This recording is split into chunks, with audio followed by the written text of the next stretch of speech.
오늘의 정치권 이슈 두 분과 함께 짚어보겠습니다. 복귀영 전 청와대 정무비서관, 장성철 공론센터 소장 나오셨습니다. 어서 오십시오. 안녕하세요. 예상이 됐던 부분이긴 하지만 검찰이 이재명 대표 조사 필요성을 공식화했습니다. 김용과 정진상 권력, 권한은 이재명 대표의 관련성 때문이라는 판단이 있는 것 같고요. 어쨌든 야당 대표이기 때문에 그 절차와 시점 관심이 쏠릴 수밖에 없습니다. 그렇죠. 근데 일단은 김용, 정진상 이 두 사람에 대한 조사가 좀 더 확실하게 이루어져야 될 것 같아요. 그래서 최소한 업무적으로 어느 정도 이재명 당시 성남시장으로부터 지시를 받았다라든지 아니면 자신들이 유동규로부터 보고받은 내용을 이재명 성남시장에게 보고를 하고 최종적으로 승인과 결정을 해줬다라든지 이런 업무상 관계가 있어야 될 것 같고요. 또 하나는 성남시장 재선 시절에 유동규나 남욱으로부터 상당한 금액의 돈을 지원받았다. 그런 돈 문제가 어느 정도 당시 선거 자금으로 쓰여졌다라는 것에 대해서 조금이라도의 연관성을 좀 밝혀야 야당 당대표인 이재명 당대표를 소환할 수 있겠다라는 좀 생각이 드는데요. 결국에는 소환을 하고 예를 들면 체포영장이나 아니면은 구속 이런 것들을 하게 될 수순으로 가게 될 것 같아요. 그렇다면 국회에서 동의가 필요한 것이고 그렇다면 민주당 의원들 사이에서 상당히 좀 논란이 많을 것 같아요. 이 부분이 그냥 어떤 민주화 운동하다가 구속해요 아니면 체포해요 이런 게 아니라 지금 성남시장 시절에 있었던 비리 의혹과 관련된 문제 아니겠습니까? 결국엔 돈 문제예요. 이런 문제에 관련해서 민주당이 온몸으로 방어할 수 있을까? 그런 여러 가지 복잡한 생각 때문에 상당히 많은 논란과 혼란이 있을 것 같습니다. 예, 비서관님, 검찰 수사 속도 어떻게 될 것 같습니까 앞으로? 이게 이제 정권이 바뀌고 나서 윤석열 대통령 되고 한동훈 장관이 되고 검찰총장을 임명하지 않은 상태 속에서 한동훈 장관이 수사팀까지 다 바꿨지 않습니까? 네. 그러면서 수사 내용과 방향이 완전히 다른 방향으로 흘러가기 시작하는 거예요. 그러니까 국민적인 관심은 50억 클럽과 그 돈의 향방에 대해서 제일 큰 관심이 있었는데 그것은 완전히 사라져버리고 결국은 이재명 당시 대통령 후보에 대한 어떤 그 수사의 초점이 맞춰져서 김용, 정진상의 이제 구속에 이어서 그 다음에 이재명으로 간다라고 하는 것은 우리 국민들이 다 알고 있는 거 아니겠습니까? 그러면서 이재명 대표가 과연 이 칼끝을 제대로 피해갈 수 있겠느냐라는 걱정인 거죠. 여기에는 뭐냐면 이재명 대표가 이 칼끝을 피해가면 대한민국의 정치 지도자로서 차기 대권 주자로서 확고한 자리를 확인시키는 것이고 만약에 그러지 않다라고 하면 이제 무너지는 극단적인 건데 반대로 치면 윤석열 대통령과 국민의힘 여당 입장에서는 야당의 가장 큰 정적을 제거해야만 되는 그러한 상황인 거예요. 그러다 보니까 이것이 단지 어느 한 자치단체장의 부정비리 문제가 아니라 한국의 여야의 지도자의 생사를 건 싸움판이 되었는데 문제는 칼자루를 누가 쥐고 있느냐. 검찰을 쥐고 있는 대통령과 여당이 쥐고 있는 것이라 이재명 대표 입장에서는 굉장히 어려운 상황일 수밖에 없는 것이 현실일 것 같습니다. 그럼에도 불구하고 이재명 대표 입장에서는 국민들에게 합리적으로 본인의 어떤 그 억울함에 대해서 호소를 하고 국민들이 이재명에게 이렇게 심하게 수사하는 것은 과하다라는 정서가 이루어진다면 어느 정도의 어떤 성과를 낼 수 있는 것 아니냐라는 생각이 하나 있는 것 같고 또 한편으로는 지금 현재 진행되고 있는 수사가 보면 유동규잖아요. 모두가 다. 유동규가 정착점이에요. 유동규에서 김용이 나오고 유동규에서 정진상이 나오고 있단 말이죠. 그 나머지는 없는 이야기나 마찬가지입니다. 그런데 유동규의 진술에 근거한 김용과 정진상의 혐의 그러면 이어서 이재명 대표에게 가려면 김용, 정진상이 이재명 대표로부터의 어떤 지시라든지 혹은 지금 나오는 여러 가지 그 2014년 재선 자금 또 경기도지사 자금 그리고 대선 경선 자금까지 이렇게 전달했다 혹은 이재명 대표가 알고 있었다라는 진술이 나와야 될 텐데 과연 그런 진술이 나올 수 있느냐.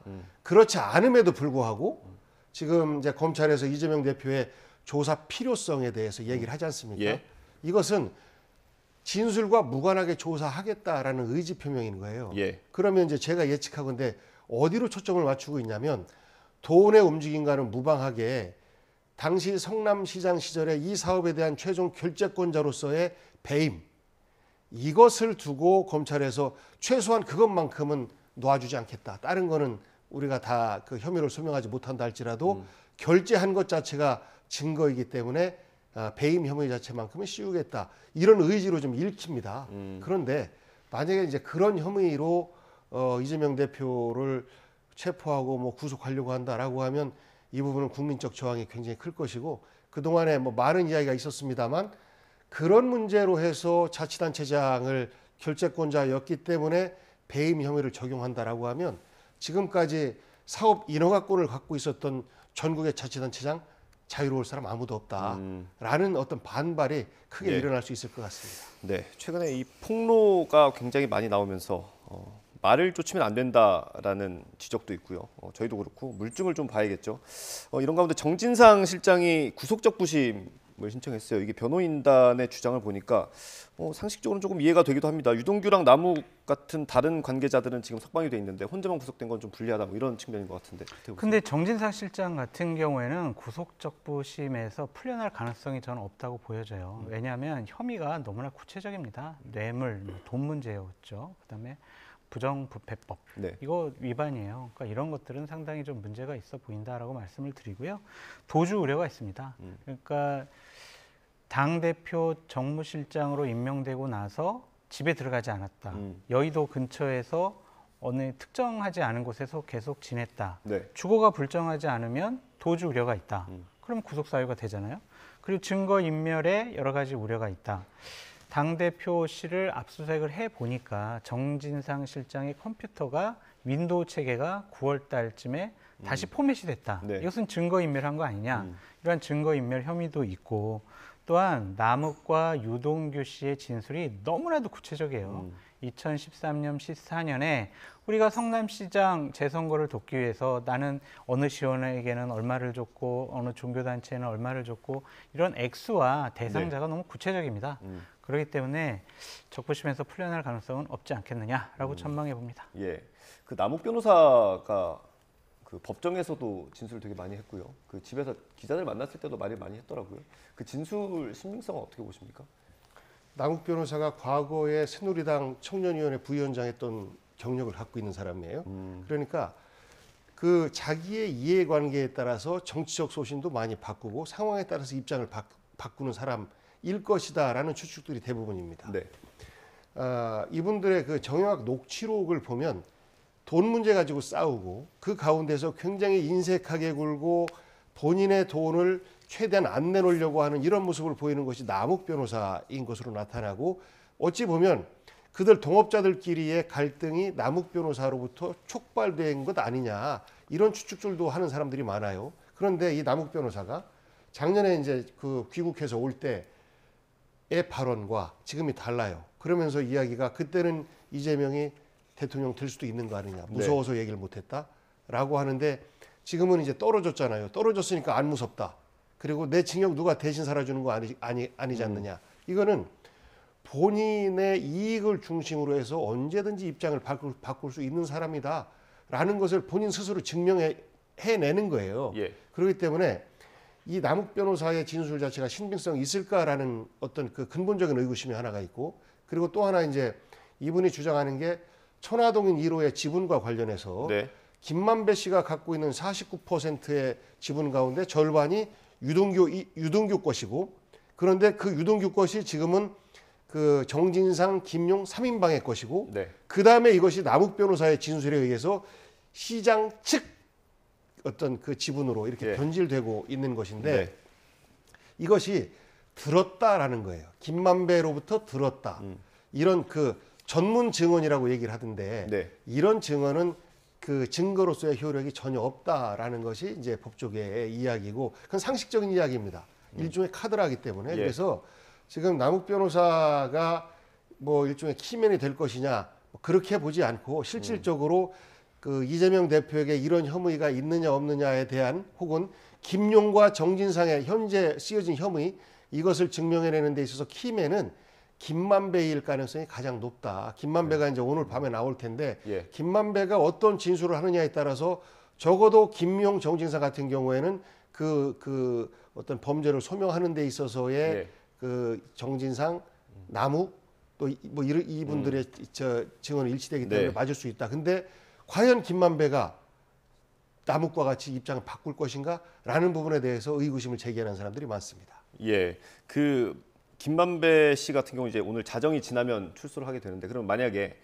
그 김만배 씨가 그 둘의 진술과 똑같다면 그때는 말만 있어도 어느 정도 혐의를 인정해야 된다고 봅니까? 그렇게 되면 정진상, 김용 같은 경우에는 완벽하게 이들의 증언을 네. 본인이 그 탄핵할 수 있는 증거를 제출하지 않는 이상 사실 벗어나기 어려운 이런 상황이 조성될 것 같아요. 그렇게 되면 이제 이재명 대표까지도 어려움이 조성될 수 있는데, 우선 남욱 변호사 같은 경우는 사실 김용, 정진상도 제대로 못 만났다라는 것이고, 네. 유동규도 김용, 정진상은 만났지만 이재명 당시 시장은 못 만났다라고 이야기를 하는 거지 않습니까? 네. 그런데 여기에서 이제 김만배가 어떻게 주장하느냐에 따라서 이 유동규의 주장, 남욱의 주장에 근거와 힘을 실어주느냐 이제 안 실어주느냐 판단이 될 텐데, 문제는 천화동인 1호의 그 절반 지분, 시장 측 지분이라고 남욱이 주장한 그 지분이 과연 시장 측 지분이면 김만배는 여러 가지를 다 잃어요.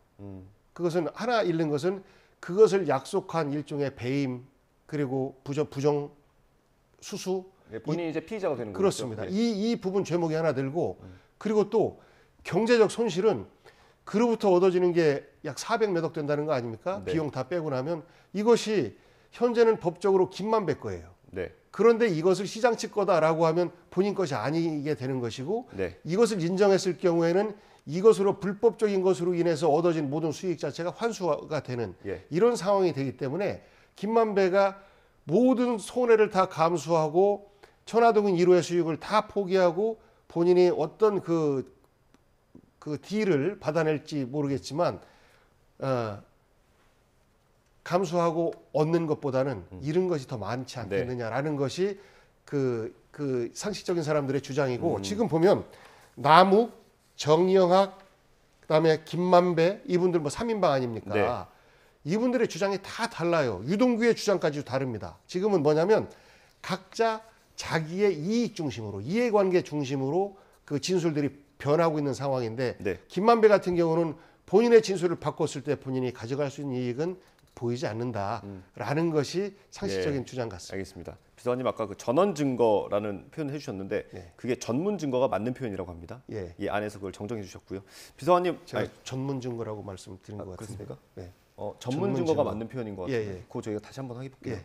그 소장님께서 어떻게 보세요? 김만배 씨가 어떤 증언을 하게 될까요? 결국엔 이거였죠. 난 내 돈을 지키겠어라고 할 수밖에 없을 것 같아요. 뭐 남욱 변호사도 아니 누가 나 대신 감옥을 가 주겠어? 그래서 나는 진실을 얘기하고 있어. 이렇게 얘기하지만 결국에는 저러한 잘못을 저질렀다면 어느 정도 감옥에서 수감 생활은 할 수 있다라고 생각을 할 거예요.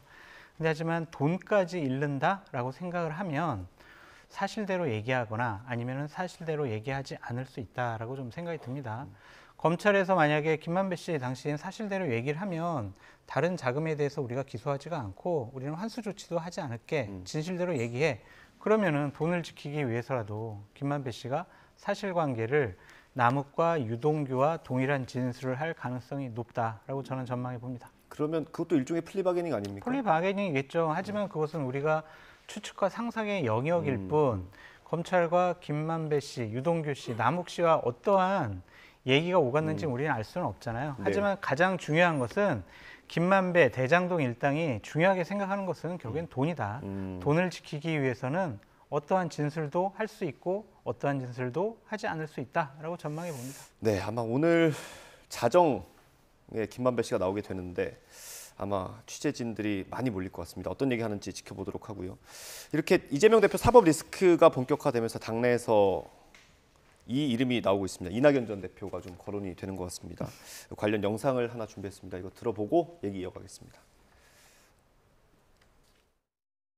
검찰 수사의 목표가 이재명 당대표를 지향하고 있는 게 분명하지 않습니까? 당이 해야 될 일을 안 하는 건 아니지 않습니까, 지금요? 미국에 간다고 했다고 하면 또 미국에 나가 있는 또 이낙연 대표를 뭐 위로하고 또 그 오랜 친분 때문에 또 갈 수 있는 거 아니겠습니까? 뭐 그런 차원에서. 네. 총선 앞두고서 당이 분열하는 것은 자멸하는 길이거든요. 일단 뭐 그 정치적 동지가 또 뭐 그 구속이 됐고 탄압을 받고 있고 이건 야당 탄압이고 나에 대한 탄압이다 이렇게 인식을 하고 있는 걸로 알고 있습니다만 저는 뭐 단호하게 맞설 거 맞선다 하더라도 예. 그런 정도의 정치적 책임에 대한 언급은 필요하지 않을까 싶습니다. 일단 비서관님, 그 이낙연 전 대표가 움직일 필요는 있습니까?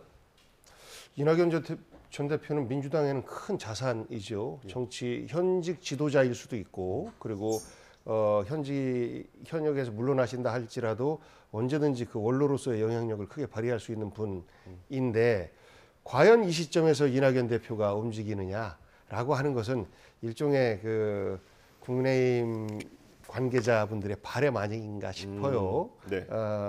서른 의원과 뭐 저 가까운 분들이 그 미국에 간다라고 하는 것은 그야말로 함께 고생했던 정치적 동지로서 12월 달이 일종의 정치 방학 아니겠습니까? 예. 예산 끝나고 나서 주요 법안 처리되고 나면 정치 방학이라 그때쯤에 보통 해외를 많이 나가는데 네. 그때 이제 개인 일정으로 다녀오겠다라는 것인데 이것이 좀 과하게 부풀려지는 측면이 좀 있는 것 같고요. 만약 지금 이낙연 대표가 이재명 대표 불안하다, 내가 나와야 되겠다라고 나선다면 본인의 정치 생명은 그걸로 좀 끝난다고 생각합니다. 왜냐하면 지금 이렇게 위중한 상황 속에서 민주당이 하나로 뭉쳐도 곤란한 판에 여기에서 어떤 분열의 핵심이 된다.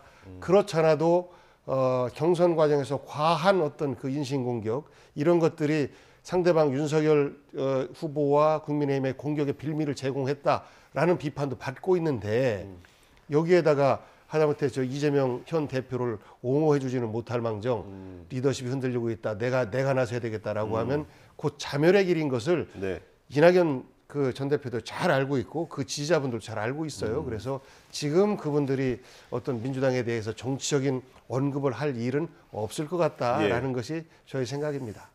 이게 근데 분열의 씨앗이 될지 아니면 어떤 빠른 수습이 될지는 모르는 거 아닙니까?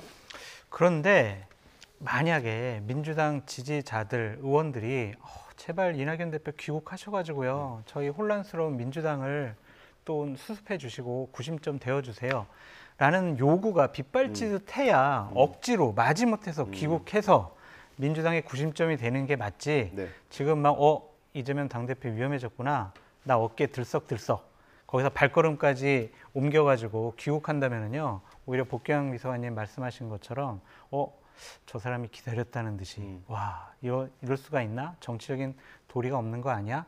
민주당 분열의 씨앗이 될 수가 있을 것 같아서 저는 당분간 움직이지 않을 거다.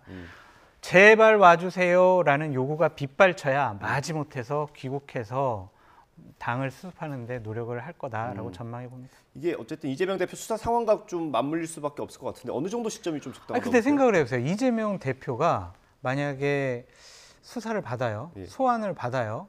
근데 체포나 구속까지 야당 대표를 할까요? 그 부분에 대해서는 좀 우리가 지켜봐야 되는데 기소를 했어요. 불구속 기소를 했어요. 그래서 법원에서 재판을 받아요. 그런다고 하더라도 이재명 당대표는 당대표직을 그만 안 둘 거예요. 안 둘 것 같아요. 그렇습니다. 물론 당에서는 그만둬야 돼, 정치적인 책임을 져야 돼. 야당은 저런 재판받는 사람 야당 당대표로 인정하지 못해 라고 하겠지만 본인은 살기 위해서라도 제가 당대표직을 잘 수행을 해서 정말 억울한 정치 보복, 탄압 잘 이겨내고 2024년 총선 우리가 이겨내는데 제가 더욱더 많은 노력을 하겠습니다.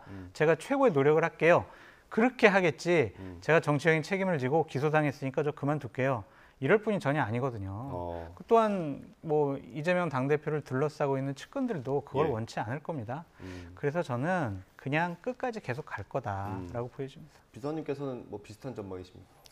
그 지금 뭐 눈꽃파냐 봄꽃파? 예, 뭐 그런 뭐 이런 기사가 이야기들이 있습니다. 나오고 있는데 어차피 내년 6월이면 이낙연 전 대표는 돌아옵니다. 그리고 한 3개월 정도 앞당겨서 돌아올 것이다라는 이야기도 나오고 있는데 이제 그 1년짜리 그 개건연구원으로 간 거 아니겠습니까? 돌아와요. 돌아오면 그 시점부터는 어느 상황이 되냐면 2024년 총선을 앞두고 공천 싸움이 시작되는 시점입니다. 지금 이낙연계의 핵심적인 분들, 이분들이 혹시 내가 공천에서 불이익을 받지 않을까라는 걱정들을 좀 하시고 그분들 내에서 이낙연 전 대표가 돌아오면 그래도 이낙연 그쪽 지분으로 해서 나는 좀 보호받지 않겠느냐라는 이런 셈법들이 들어가 있고 네네. 우리 이렇게 그 홀대하면 당 시끄러워질 수 있습니다. 라는 어떤 정치적 메시지를 보내는 것일 수도 있어요. 그래서 이것은 당내에 2020 총선을 앞둔 작은 어떤 그 일종의 기싸움의 시작 이런 예. 것이지 이낙연 대표의 현재 수사 상황과는 무관하게 흔들리는 것이고 아까 우리 장 수장께서도 전망해 주신 것처럼 만약에 이재명 대표의 이런 곤궁한 상황을 정치적으로 이용하려고 하는 모습이 든다라고 하는 순간 민주당 지지자들의 문매를 견뎌내지 못할 겁니다. 그런 셈법이 있을 수도 있을 것 같고요. 이낙연 전 대표 얘기가 나오는 건 아무래도 지금 원내에 그만한 구심점이 없다는 의미일 것 같기도 합니다. 그래서 좀 관심이 가는 게 김경수 전 경남지사 가석방 심사가 예정이 돼 있더라고요. 근데 가석방 된다고 해서 정치를 바로 재개할 수가 없잖아요. 뭐 그러니까 사면 복권이 돼야 뭐 출마도 할 수 있고 정치적인 여러 가지 행보를 할 수가 있는 거지 가석방만 가지고는 구심점이 된다라고 보기도 어렵고요. 또한 김경수 지사가 구심점이 되려면 친문 세력들, 친노 세력들의 열렬한 지지를 받아야 되거나 아니면은 국민들의 광범한 지지를 받아야 돼요. 근데 아직까지 김경수 지사는 그냥 경남지사 했던 분, 그냥 민주당의 미래 꿈나무 이 정도지 민주당의 어떤 정치적인 지도자로서 또한 정치적인 중량감을 갖고 있다라고 보기에는 어렵고요. 또한 문재인 대통령께서 자, 저의 후계자는 김경수입니다. 김경수를 중심으로 모두 뭉쳐주세요. 이런 말 할 리도 없잖아요. 그래서 저는 그냥 한 정치인, 미래 유망한 정치인이 그냥 가석방 된 거다. 그런 의미지 큰 정치적인 의미를 찾기는 어렵다라고 말씀드려요. 네, 가석방이 된다면, 된다면을 가정하고 한 얘기입니다. 어떻게 보세요? 가석방이 글쎄요 될까요? 뭐 됐으면 좋겠는데 과연 될까? 그동안에도 안 해줬는데 뭐 이런 좀 우려를 하고요. 그 김경수 지사 전 지사가 나온다고 해서 어떤 변화가 있을 것 같지는 않아요. 아까 우리 장 수장 전망해 준 것에 대해서 조금 더 얹으면 친문과 반문의 대결 구도는 지금 민주당 내에 없습니다.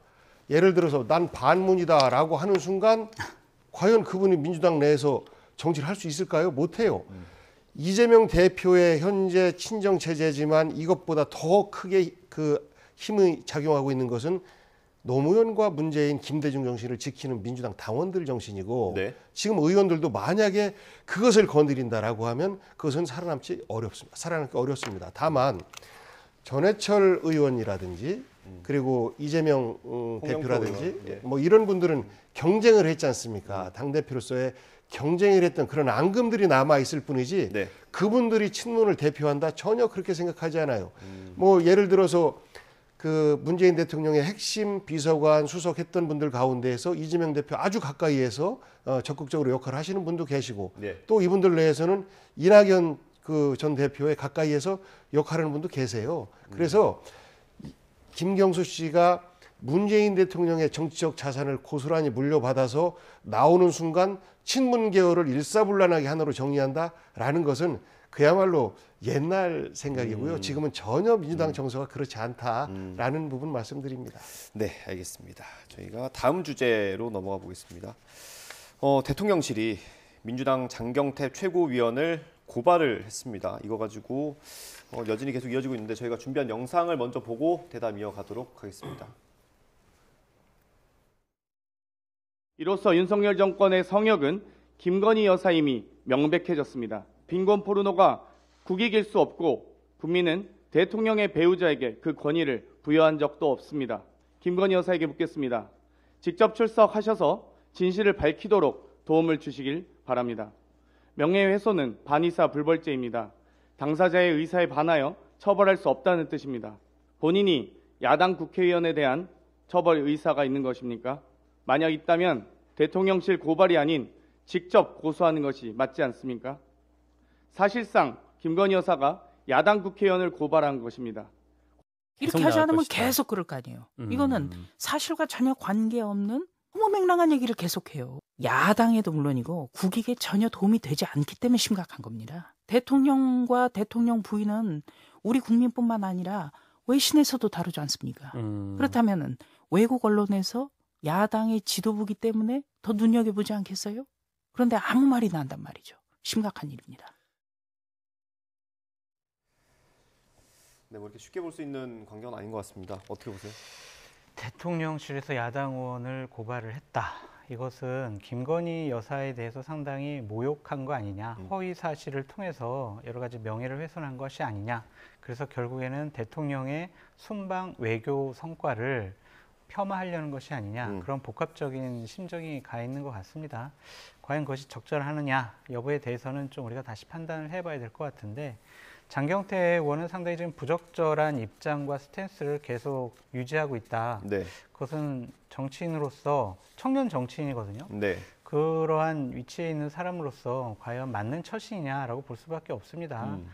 물론 학술적인 용어라고 얘기하지만 대통령 부인에게 포르노라는 단어를 쓰고, 또한 허위 사실로 뭐 여러 가지 영상 조명이 있다라는 허위 사실로 당시의 상황을 의도적으로 왜곡한 것, 이것은 국회의원이 할 일이 아니에요. 국회의원은 뭐든지 물어볼 수 있고 주장을 할 수는 있지만 그것은 사실관계의 사실에 기본을 해야 된다라고 말씀을 드립니다.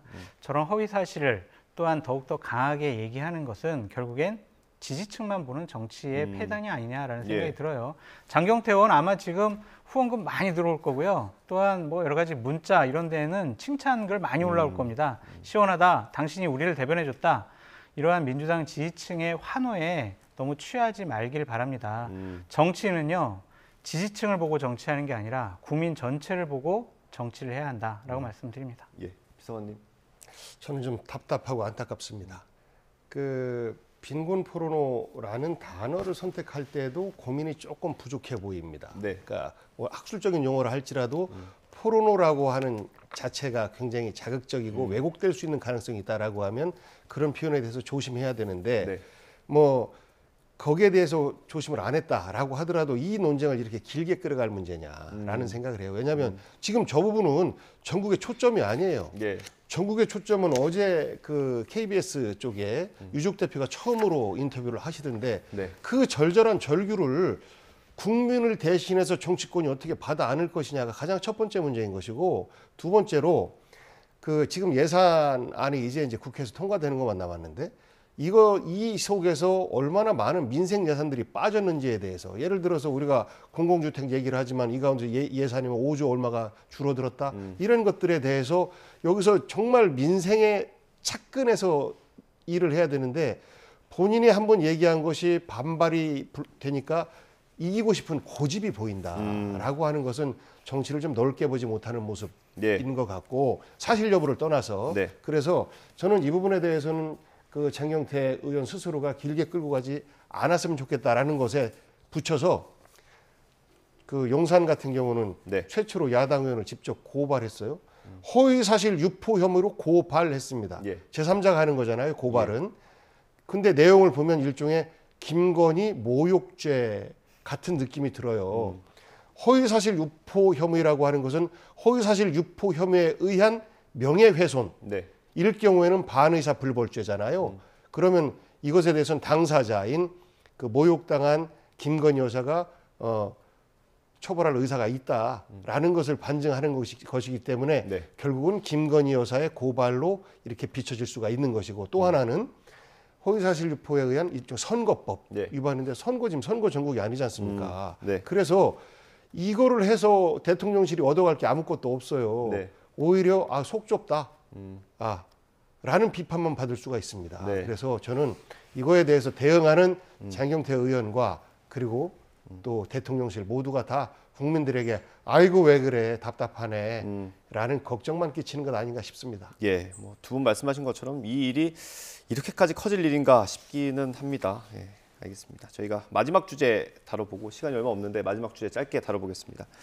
일단 국정조사, 이태원 참사 국정조사가 추진이 될 것 같긴 합니다. 일단 여당에서 민주당이 제안한, 야3당이 제안한 제안을 받아들이는 것 같습니다. 일단 여야 대표 목소리 들어보고 얘기 이어가겠습니다. 예산안 처리 이후에 국정조사를 실시하는 것은 승인을 받고, 구체적인 국정조사 계획에 관해서는 원내대표단의 위임을 받아서 협상을 하되 협상에서 많이 양보는 하지 말아라는 그런 주문이 있었습니다. 국정조사 기간의 문제라든지 그다음에 여러 가지에서 무슨 끌려가듯이 국정조사를 하지는 말아라는 그런 당부들이 많았습니다. 진실을 밝히는 데 도움이 되는 범위에서 국정조사는 과감하게 하되 정쟁으로 끌고 가려는 그런 의도에 끌려가는 국정조사는 단호히 배격한다. 유족들이 요구하신 대통령의 진정한 사과, 피해자의 참여가 보장된 진상규명, 유가족 간의 소통 보장 이런 것들은 요구가 없어도 정부가 마땅히 했어야 될 일입니다. 진상규명까지 방해한다면 결코 국민들이 용서하지 않을 것입니다. 우리 민주당은 내일 본회의에서 국정조사 계획서를 채택하도록 하겠습니다. 일단 방향은 맞췄고요. 여야가 방향은 맞췄는데 앞으로 논의할 게 많습니다. 일단 가장 중요한 게 대통령실을 포함할지 말지일 것 같아요. 그렇죠. 제일 중요한 것이 두 가지예요. 하나는 대상 기관 어떻게 할 거냐, 대통령실 전체로 할 거냐, 아니면은 국정상황실, 위기관리센터 이렇게 국한을 할 거냐, 이런 것들을 좀 협상을 통해서 정해야 될 것 같고요. 또 하나는 기간입니다. 이걸 뭐 60일 동안 계속 하기에는 대통령과 여당으로서는 상당히 부담이 될 거예요.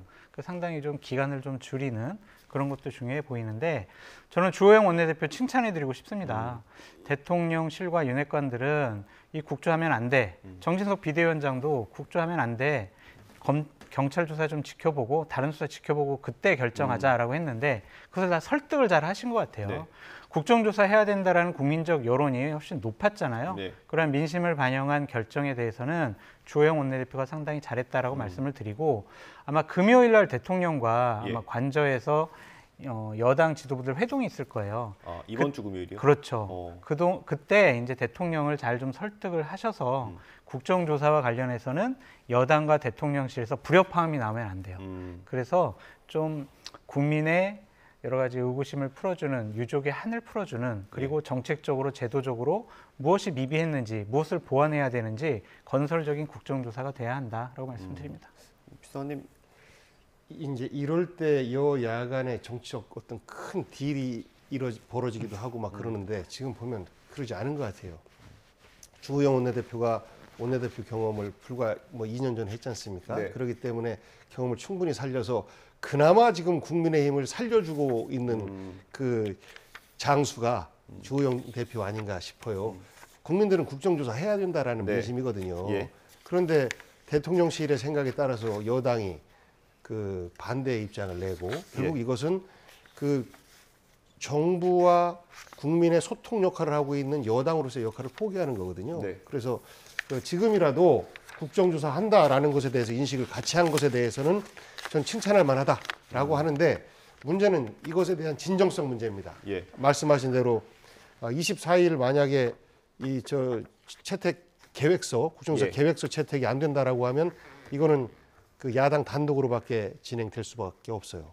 그러면 그 순간에 정쟁은 이제 첨예화되기 시작하는 것이고, 주호영 대표의 리더십 또한 당내에서 굉장히 약화될 수밖에 없을 겁니다. 그래서 어떤 방식으로든지 간에 계획서 채택을 하는데 그 가운데서 핵심은 조사 기간과 그리고 청문 기간입니다. 청문을 얼마나 하느냐, 며칠 동안 하느냐. 이것을 어떤 때는 한 두 번도 하고 3일도 하고 그러는데 더 많이도 하거든요. 이것이 이제 국민들에게 일종의 보고하는 자리이잖아요. 국정조사에 대한. 그래서 이런 청문 기간 횟수 이런 것들을 놓고도 첨예하게 부딪힐 것 같은데, 저는 여당에서 들어와서 국민들이 생각하는 상식적인 국정조사가 될 수 있도록 함께 했으면 좋겠어요. 그게 국회의 역할입니다. 여야를 떠난 대통령이 아닌 견제 세력으로서 또 다른 대기관으로서 국회의원들에게 주어진 반드시 해야 할 책무라고 생각해요. 알겠습니다. 두 분 말씀하신 것처럼 아직 논의해야 될 게 많습니다. 국회 협의상 어떻게 돌아가는지 잘 지켜보도록 하겠습니다. 오늘 말씀 여기까지 듣겠습니다. 복귀왕 전 청와대 정무비서관 장성철 공론센터 소장과 함께했습니다. 감사합니다. 고맙습니다.